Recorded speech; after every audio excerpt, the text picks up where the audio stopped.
What's up, Ice House? How are you tonight? There you go. You guys having a good time? Good, man. That's what I like to hear. I'm having a good time, too. I was just in the back. I was talking to this girl, and she put an end to that. You can't even talk to women anymore. I just don't know how to talk to you ladies anymore. There's too many hoops you have to jump through, too many head games going on, you know? You ask a woman out these days, you never know what you're going to hear anymore. I asked a girl out to dinner one night, and she was like, I was wondering if maybe you'd like to have dinner sometime.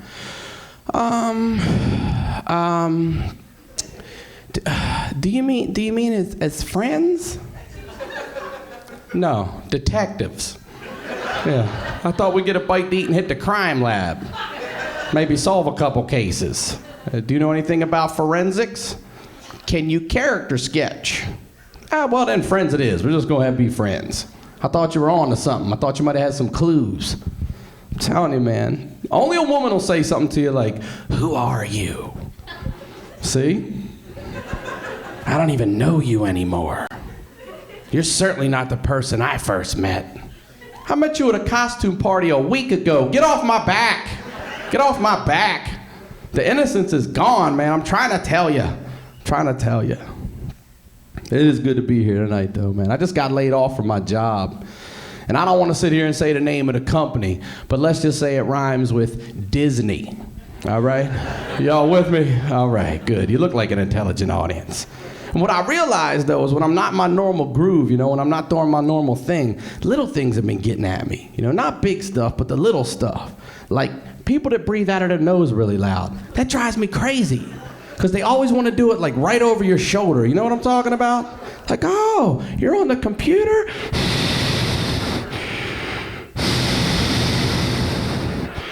What are you looking at?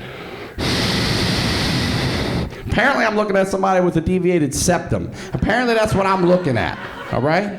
Why don't you get a job with some benefits and get that fixed? Disney's hiring. They got one opening. Jeez. You know what else drives me crazy that I can't stand? Dudes that drive shirtless. I just hate that.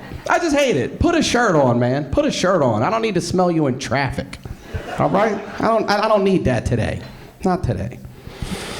Oh, what else is driving me crazy right now? How about people that name their pets human names?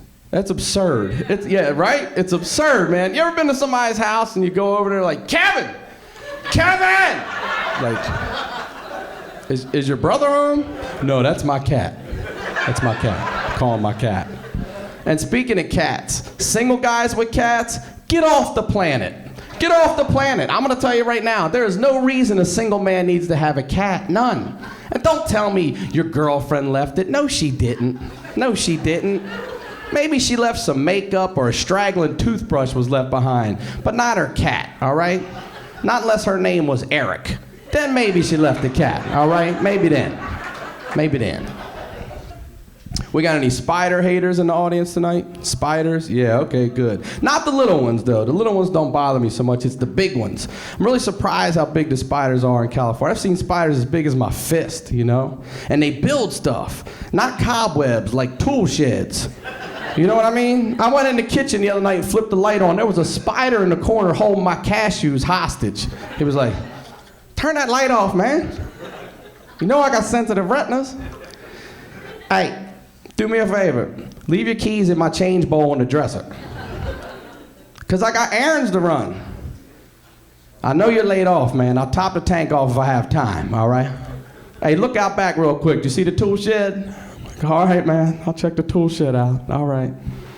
Spiders. Not big on the spiders, man.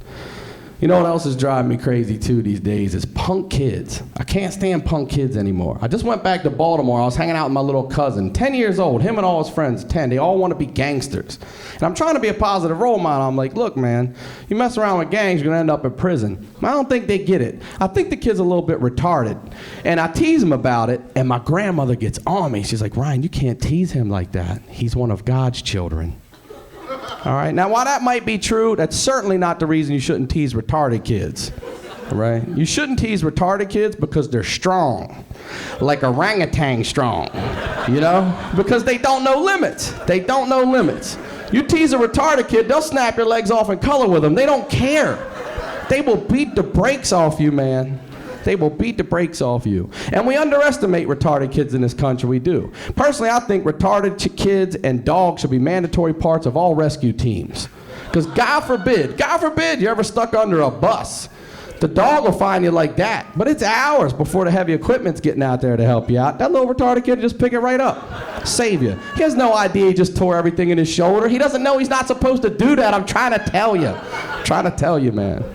And I'm not talking about all retarded kids, all right? I'm not talking about all of them. I'm talking about like kids with just a dash of downs. Just a dash of downs, that's all. Just a dash. You ever see Shaq dunk the ball, turn around and jog down the court and his eyes cross a little bit? That's a dash of downs. He's a millionaire. He's the baddest man in the NBA. They can do it. They can do it. I'm trying to tell you. But the thing that gets me the most is the public restroom attendant. I don't understand the principle behind this. There's a guy in the bathroom, a public bathroom, selling candy and gum and mints. That's disgusting. It's filthy. It's filthy. If you went over to your friend's house and he had a jar of Skittles sitting on the back of the toilet, are you eating any of them? No. But for whatever reason, that's acceptable in a public restroom. And I don't know about any of you all in here, but I've never rushed into a restroom in any kind of emergency like, oh my God, I don't think I'm gonna make it, oh my God. Is that a Twix? I'm gonna go ahead and get me a Twix. I'm in a Twix kind of mood all of a sudden. I just don't like somebody sitting outside the stall while I'm in there, I'm not comfortable with that.